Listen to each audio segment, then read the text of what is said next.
Hey guys, PepperAmmy here. This week we are taking a look at chicken tikka masala. Now for this we are going to need to make a basic garam masala. Now you could also just use a pre-made garam masala, but if you make it from scratch you can toast all the spices, which really does help to release the aromatic oils and the more subtle flavours of the spices. And that is exactly what we are going to do.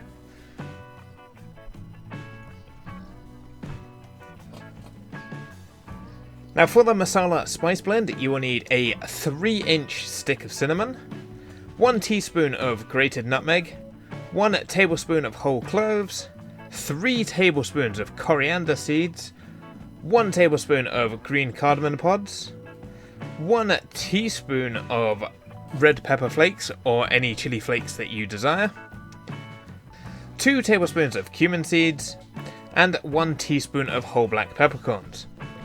Now if you are missing any of the whole spices, this just means you won't be able to toast them and you could just use powders instead, but you just won't get as an aromatic flavour from that individual spice. Now first we want to heat a dry frying pan over medium to high heat.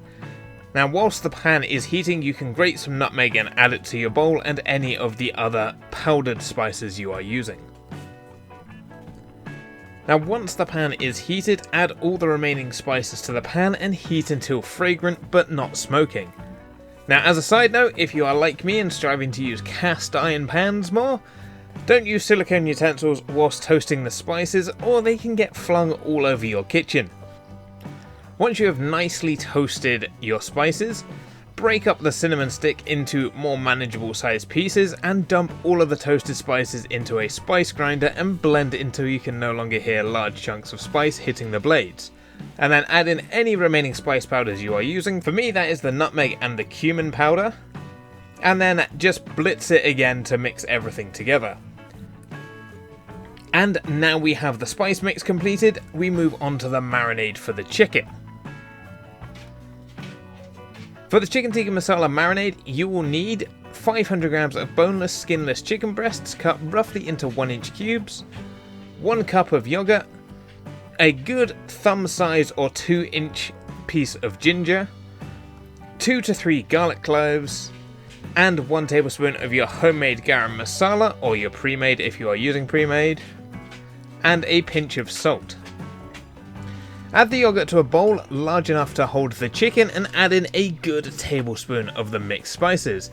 Then whisk together with a appropriate sized whisk. Then peel your ginger using a spoon. Now this seems to be the easiest way to peel ginger without wasting too much of the actual ginger itself. And then grate the peeled ginger into the bowl. Or like me, just drop the whole thing into the bowl as is tradition whilst using this grater. And then add in some minced garlic, and then whisk together, and finally add in your chicken. Give a good mix to coat all of the pieces, and then place in the fridge for at least 4 hours, but overnight if you can do it.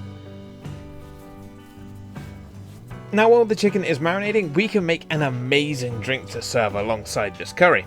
And that drink is the mango lassi.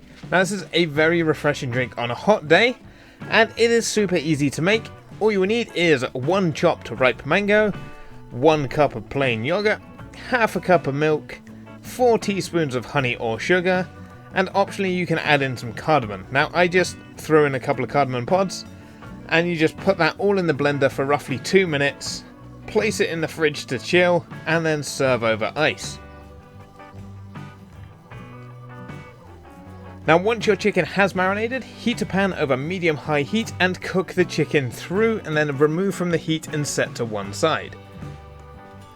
And now to make the actual curry sauce. For this, once again, you will need 2 inches of grated ginger or a good thumb-sized piece of ginger, 1 to 2 onions depending on the size, 2 cloves of garlic, 2 fresh or dried bay leaves, 1 small chili finely chopped, 1 tablespoon of tomato paste, 1 tablespoon of homemade garam masala, 2 cans of chopped tomatoes, and 3/4 of a cup of heavy cream. And to make the sauce, all you need to do is add some oil to a large saucepan over medium heat, Once it's nice and hot, add in your ginger, garlic, garam masala and chili and cook until the onion has become soft and slightly translucent, as is always when you are using onion in a base of a sauce. Then add in your tomato paste, your 2 cans of tomatoes and your bay leaves and just heat through until it becomes beautifully aromatic. And to give it that classic tikka masala eye-catching orange colour, add in your cream, mix well, and then place in your chicken, stirring to coat the chicken and heat through. Then serve on a fluffy bed of rice with a chilled glass of mango lassi over ice, and enjoy. Additionally, if you want to enjoy this great curry with a naan bread, I have a video for that, and that will be in the end card of this video. But that is the end of this week's video. I hope you guys enjoyed this episode. If you did, let me know down below. If you are new here, feel free to subscribe for the low price of free, and you get free weekly cooking content. Thanks for watching.